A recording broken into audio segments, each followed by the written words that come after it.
রেখা daily live Facebook পেজটির পক্ষ থেকে আপনাদেরকে স্বাগতম। আসসালামু আলাইকুম।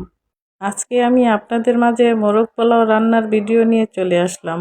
আমি আজকে সোনালী মুরগি বা পাকিস্তানি মুরগি যেটাই বলেন সেটা দিয়ে আজকে আমি মোরগ পোলাওটি রান্না করব।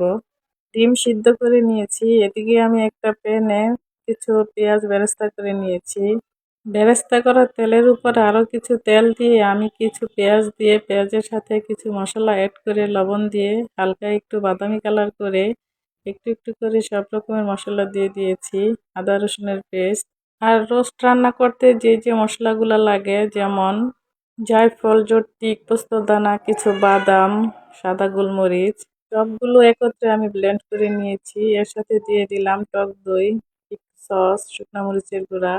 এগুলা দিয়ে ভালো করে মশলাটা কষিয়ে আমি এদিকে চিকেনগুলা কষাতে দিয়ে দিব। এদিকে আমি ডিম সেদ্ধগুলো একটু কাট করে নিব। চিকেনগুলা সেদ্ধ হয়ে আসলে চিকেনগুলো একটু উঠিয়ে নিব। ওই মশলার মধ্যে আমি ডিমগুলা একটু কষিয়ে নিব।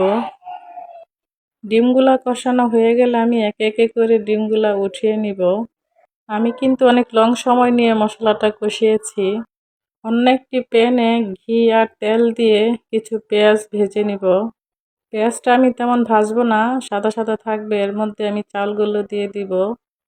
সবগুলো চাল দেওয়া হলে এর মধ্যে আমি একটু লবণ আর আদা রসুন বাটা দিয়ে ভালো করে ভেজে তেলের উপরে এর মধ্যে একটু কেওড়া জল আর গোলাপ জল দিয়ে সাথে একটু গরুর দুধ দিয়ে মটরশুঁটি আর কিছু গরম মশলার গুঁড়া দিয়ে আমি ভালো করে আরও কিছুক্ষণ ভেজে নিব পোলাওটা।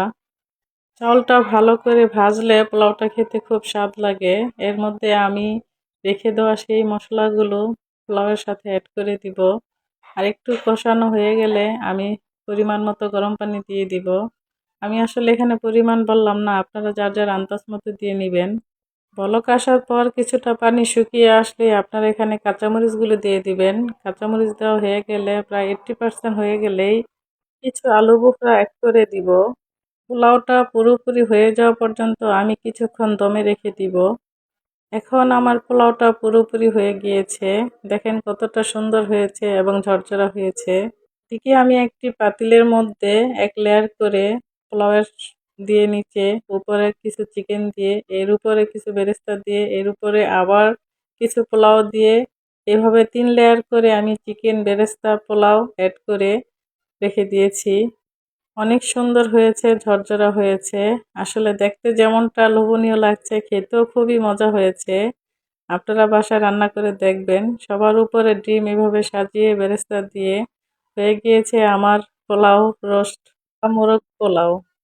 আমার রান্না যদি একটু ভালো লেগে থাকে তাহলে অবশ্যই কমেন্ট করে জানাবেন। আল্লাহ হাফেজ।